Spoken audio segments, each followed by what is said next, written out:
Don't Go On the House is the latest release from Arrow Video. Thanks to their Arrow player, I was able to jump on and check this one out because I was a little bit dubious about picking this up, and this is a particularly great movie. Not sure if it's one I'd like to own or not, or one that I would go back to often, but man, this was a real interesting idea. Released in 1979, also known as The Kind of Burning as well. This feels as if somebody's went, you know what, let's kind of try and do Psycho, but let's just not have any surprises and just show the carnage that's going on. Because we get this character, Donnie, whom is a little bit of a kind of repressed character of sorts, not great with his social interaction. He, at the start of this movie, is working in a kind of warehouse factory type thing, and he sees somebody burned and doesn't react. He's just kind of curious about it. He wants to go home to his sick mother, but of course when he gets home, his mother has passed away.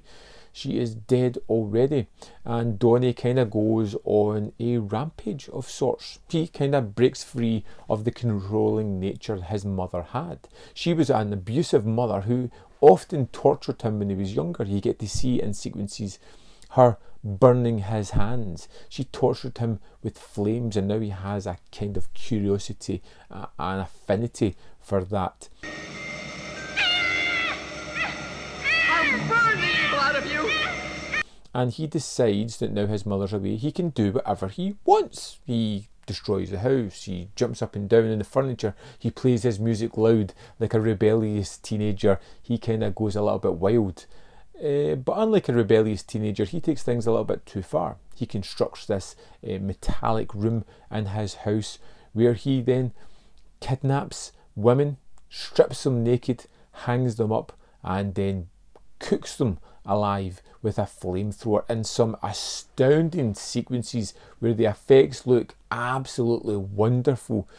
And then we get to see him keeping the women as kind of trophies around his house as part of his family, and as his horror that he impacts onto other people starts to affect them, the psychological scarring runs deeper within Donnie as he starts to hear these people talking to him.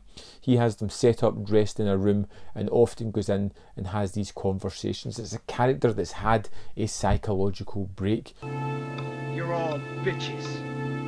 Selfish and vain. Don't you dare laugh at me. And we're watching him struggle to deal with it, struggle to deal with the tortures that were put on him as a child, and watch him pick up women and brutally murder them in a particular horrible fashion. There is a kind of griminess to this movie, something that feels that it gets under the skin. It just feels icky. There's something not quite right about Donnie, and you just don't like it. Personally, I didn't like it. It's a character that put you on edge, one that you've seen kind of a lot in the movies, that kind of quiet, sullen character who is a little bit odd and extremely deadly when he gets the chance to.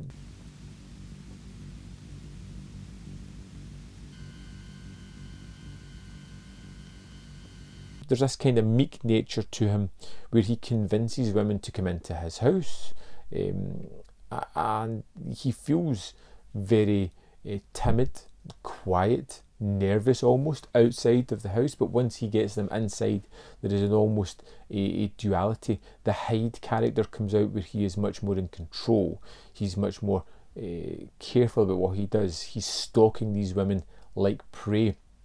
And it's a really nice performance by Dan Grimaldi, who really has that change all about him, from the meek, mild to the predatorial way he carries himself within the house.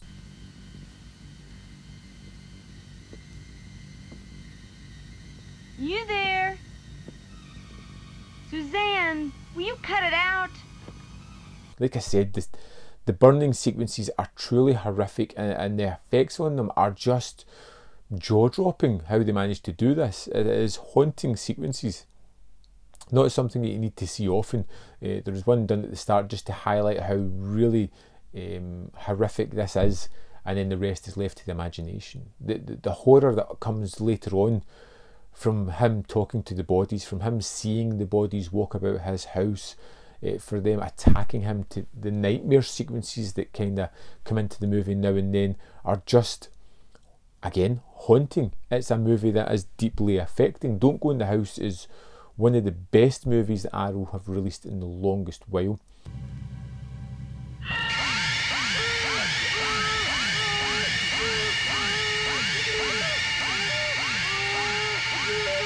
It is a stunning transfer, looks terrific. Again, I just don't know if it's a movie that I would go back to a lot, but it's definitely a really good movie, and one that kind of deserved to be regarded as one of the better video nasty movies, one that had a little bit more to say, a little bit more craft about it, rather than just being there to shock and titillise. This was a really interesting watch, and I would love to know your opinion on Don't Go in the House. This was a first time watch for me. I'd love to know if you've seen it before, or the legacy of it, or you have any tidbits you want to share. Do so in the comment box below. As always, there's more content up here that you can see more of my stuff if you're interested. And if you have a brief moment, hit that like button, because, you know, magic happens. I won't tell you what magic, but trust me, it does happen. And if you want to support me just a little bit financially, a little bit of spare change, for as little as 99p a month, you can support me on Patreon or the membership program, and that really does help the channel immensely. Thanks for watching, and I'll see you next time on Man v Film.